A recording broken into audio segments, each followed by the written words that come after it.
बिस्मिल्लाहिर्रहमानिर्रहीम। Dear students, lecture number 46 और आज हम डिस्कस करेंगे एंगुलर मोमेंटम को। पहले एंगुलर मोमेंटम को अंडरस्टैंड करेंगे, देन हम इस चीज़ को अंडरस्टैंड करेंगे कि law of conservation of angular momentum क्या चीज़ है। टेबल जो मैंने आपको बनवाई थी उससे चीज़ें बहुत आसान हैं, आपको कंपेयर करके याद रखना। तो चलें स्टार्ट करते हैं सबसे पहले एंगुलर मोमेंटम की तरफ। एंगुलर मोमेंटम को मैथमेटिकली हम कैसे मेजर करते हैं, पहले तो इसको समझ लें आप, फिर मैं बताऊंगा भी एंगुलर मोमेंटम की हमें ज़रूरत क्यों पड़ती है। रोटेशनल मोशन के अंदर product of P and R और पी का जो क्रॉस प्रोडक्ट है, cross product of R and P is equal to angular momentum. R cross P open करेंगे तो क्या बनेगा, आर पी साइन थीटा। ठीक है, और उसके बाद R P sine theta represent the magnitude and N represent the direction. ठीक है, क्योंकि ये एंगुलर मोमेंटम की डायरेक्शन किधर होगी उसको ना, अच्छा ये क्वेश्चन जब एग्जाम में आता है तो स्टूडेंट जो है इस बात को समझ नहीं पाते कि एंगुलर मोमेंटम की डायरेक्शन पूछी गई है डेफिनेशन। अगर डायरेक्शन पूछी गई तो वो कैसे मेजर करते हैं।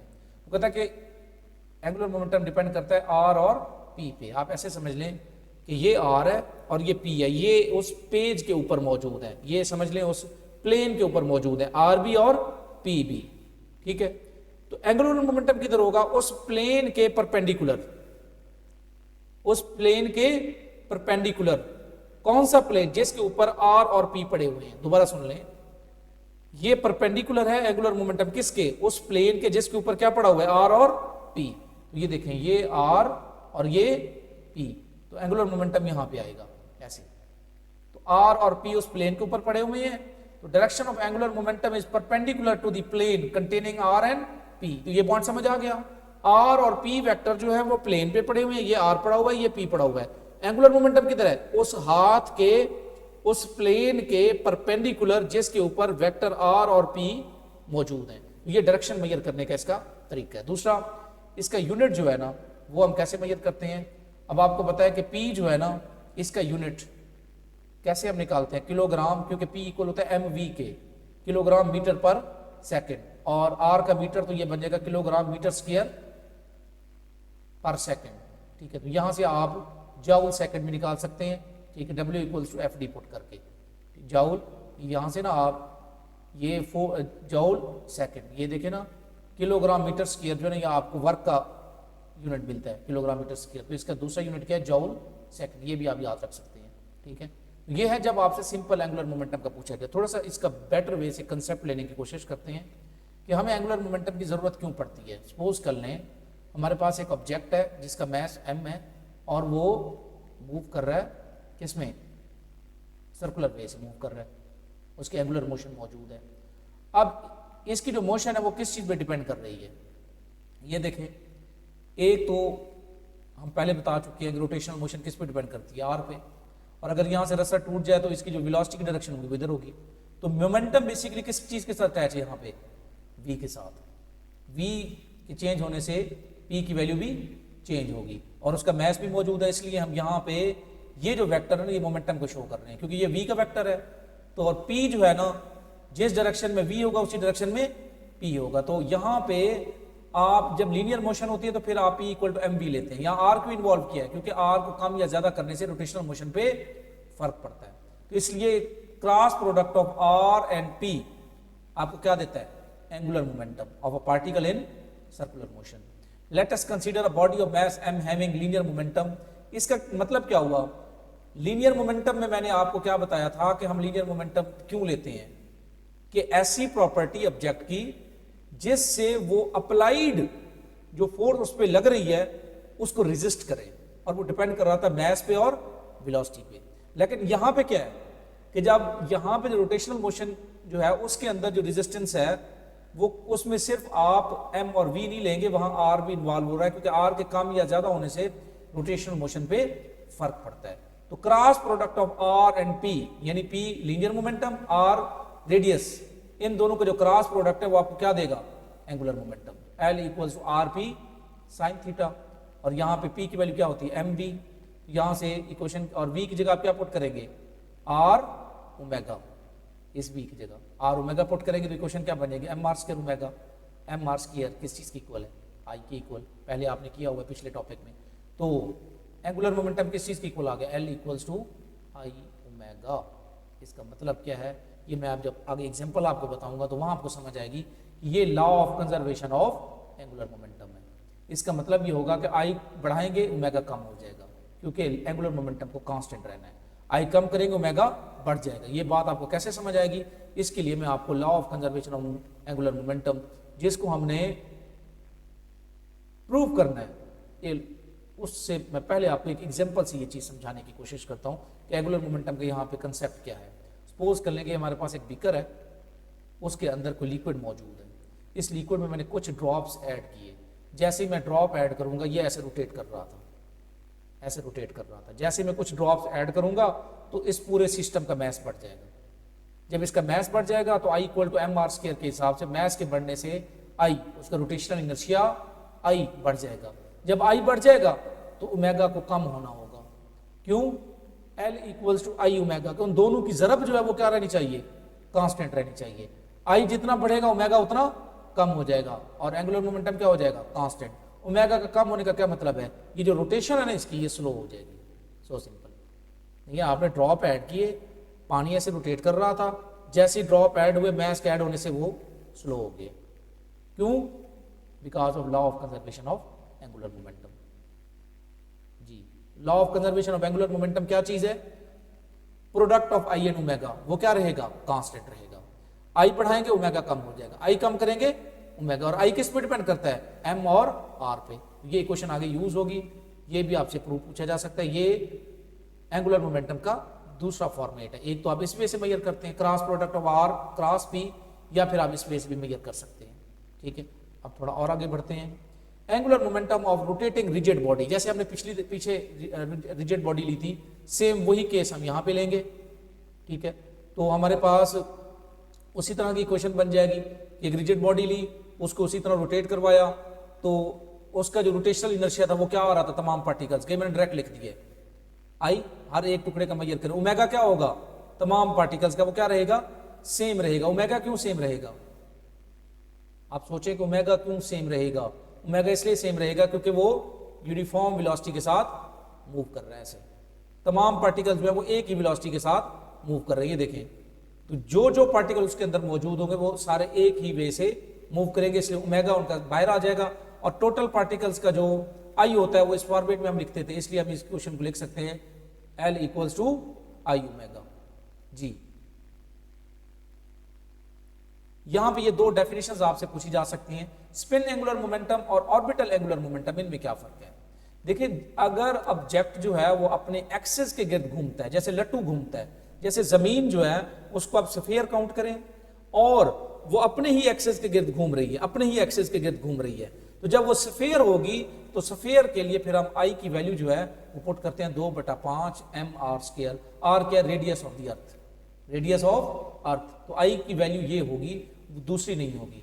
और ऑर्बिटल एंगुलर मोमेंटम का क्या मतलब है, जब आप पार्टिकल को किसी स्फीयर को एक्ट करेंगे एज अ पार्टिकल, ये सूरज है, जमीन इसके गिर्द घूम रही है, जब इसके गिर्द घूमेगी अब वो हमें स्फीयर नहीं नजर आएगी, हम उसको क्या काउंट करेंगे, एज अ पार्टिकल। और जब पार्टिकल होता है तो हम पहले भी ये बता चुके हैं, इस केस में भी ये देखें, अगर ये पार्टिकल के तौर पे एक्ट करेगी तो फिर हम ये वाला फार्मूला यूज करेंगे, आई का एम आर स्क्वायर। आर क्या चीज है, सेंटर से जो फासला है जो उसका रेडियस होगा, जिस सर्कल में वो मूव कर रही है। दोनों में बड़ा क्लियर डिफरेंस है। ये कौन सा है, spin angular momentum. Formula same है दोनों का, आई ओमेगा, लेकिन आई की वैल्यू यहां क्या पुट करेंगे, 2/5 M R square. Already derived है किसके लिए, स्फीयर के लिए। अगर एक बॉल ले ले, यानी आप बड़े करीब होंगे, वो अपने ही गिर्द घूम रही है, ये भी तो सर्कुलर रोटेशनल मोशन है, ये देखें वो सर्कल में मूव कर रही है, और इसमें भी तो यही काम हो रहा है। लेकिन दोनों में फर्क क्या है, जब जमीन अपने एक्सिस के गिर्द घूमती है तो इससे दिन और रात बनती है, जैसे लट्टू घूम रहा होता है। ठीक है, तो उसको जूम करेंगे, उसका जो रेडियस होगा वो यहां पे पुट करेंगे। ठीक है, और यहां पे क्या है, यहां पे जैसे साल बनता है 365 दिन और 6 घंटे, ये कैसे बन रहा है, जब वो अपने मदार में घूमेगी। अब वो स्फीयर के तौर पे एक्ट नहीं कर रही है, उसको अब हम एज अ पार्टिकल काउंट कर रहे हैं। जब पार्टिकल काउंट करेंगे फिर उसका आई की वैल्यू क्या आएगी, सिंपल एम आर स्क्वायर, और यहाँ आर छोटा लिखा है, ये क्या चीज है, उस सर्कल का फासला। तो यहां से ये भी समझ आ गया स्पिन एंगुलर मोमेंटम क्या चीज है, angular momentum of spinning body around its own axis, अपने एक्सिस के गिर्द घूमना। और ऑर्बिटल एंगुलर मोमेंटम क्या है, ऑर्बिट बनाना।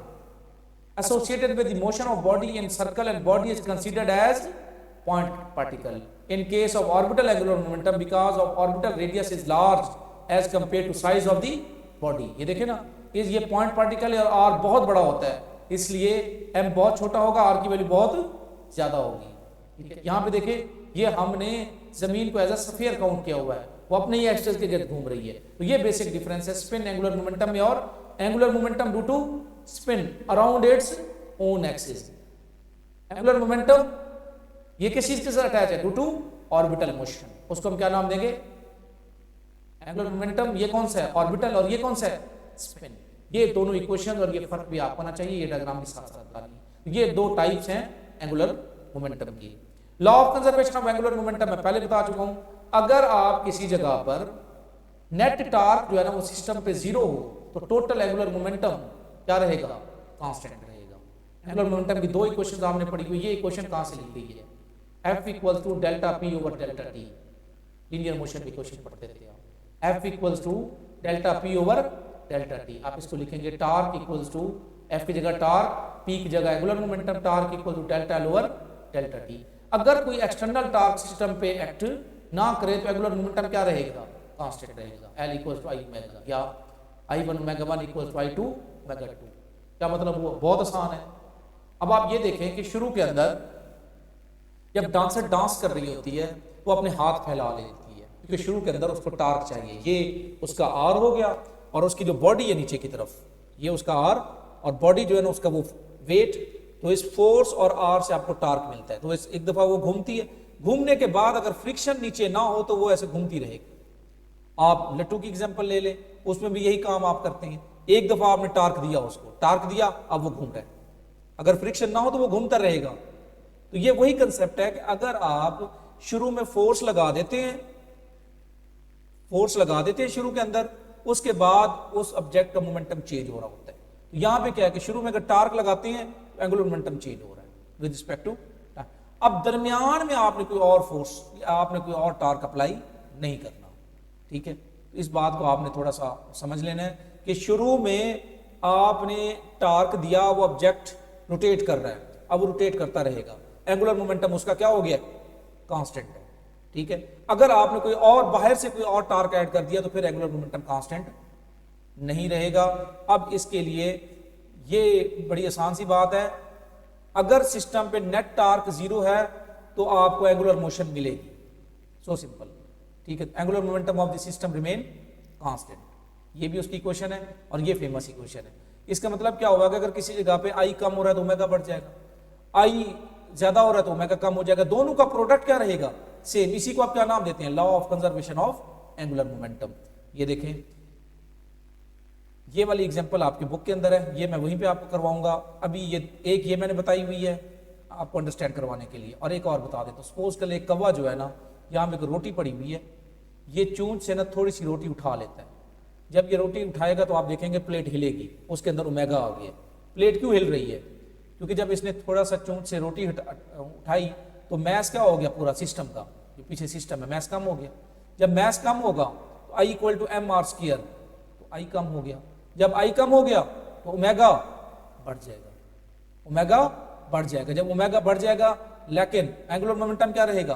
कांस्टेंट रहेगा. ओमेगा बढ़ने का क्या मतलब है? प्लेट हिलने लग रही है. ठीक है, तो आप कहीं पे भी देखें, कोई भी केस ले लें एंगुलर मोशन के अंदर, तो एक चीज बढ़ेगी दूसरी कम होगी. और यहां पे भी law of conservation of angular momentum apply हो रहा है. आपने कुछ ड्रॉप्स ऐड किए, जो ये रोटेशन चल रही थी, मैस ऐड होने से आई बढ़ गया. आई बढ़ेगा तो ओमेगा क्या हो जाएगा? कम हो जाएगा, क्योंकि हमने एंगुलर मोमेंटम को क्या रखना है? कंजर्व रखना है. तो उससे क्या होगा? ओमेगा कम होने से ये स्लो हो जाएगा. This is called law of conservation of angular momentum. तो उम्मीद है ये पॉइंट समझ आ गया होगा आपको कि अगर नेट टार्क सिस्टम पे जीरो है, यानी आप बाहर से कोई और टार्क ऐड नहीं करते, तो सिस्टम का टोटल एंगुलर मोमेंटम क्या रहेगा? कांस्टेंट रहेगा. जैसे लीनियर मोशन में आप बात करते थे कि सिस्टम आपके पास आइसोलेटेड हो, तो आपका जो कोलिजन होता था उसमें जो मोमेंटम बिफोर कोलिजन और आफ्टर कोलिजन क्या रहता था? कांस्टेंट रहता था. यहां पे भी यही है. अब यहां फोर्स की बजाय क्या टर्म यूज करेंगे? टार्क. अगर बाहर से कोई और टार्क आप ऐड नहीं करते, ठीक है, बाहर से कोई और टार्क ऐड नहीं करते, तो उससे क्या होगा?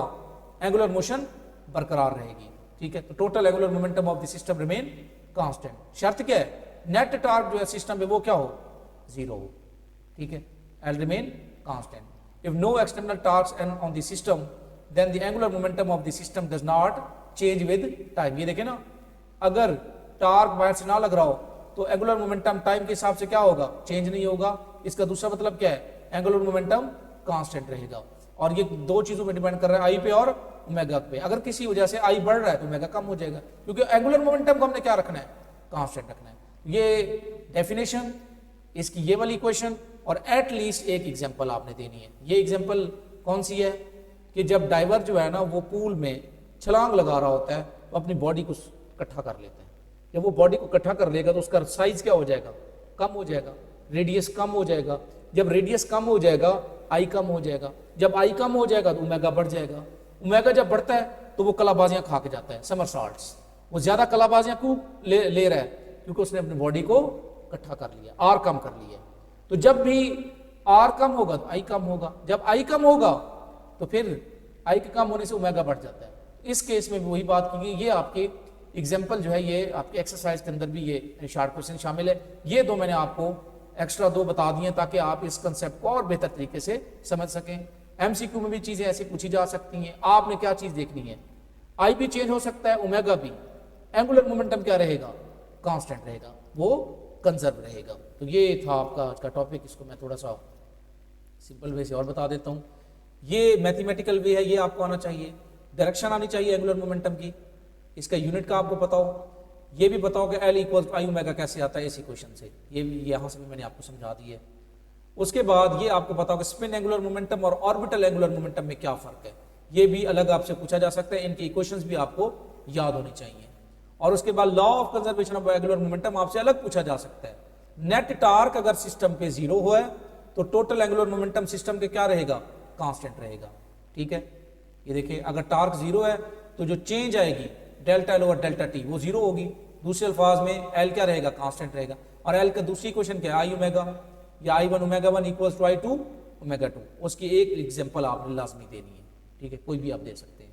तो ये था आपका आज का टॉपिक, एंगुलर मोमेंटम और law of conservation of angular momentum. उम्मीद है ये सारी चीजें आपको समझ आ गई होंगी। एक दफा फिर मैं बता रहा हूँ, अच्छे तरीके से साथ लेक्चर को सुनना है, लिखना है। कोई पॉइंट रह गया है या कोई पॉइंट समझ नहीं है तो 2-3 दफा आप इसको सुन सकते हैं, ये आपके पास अपॉर्चुनिटी मौजूद होती है। तो इंशाल्लाह नेक्स्ट जो आपका लेक्चर होगा उसमें देखेंगे। तो ये था आपका आज का topic, angular momentum and law of conservation of angular momentum. Okay, Allah Hafiz.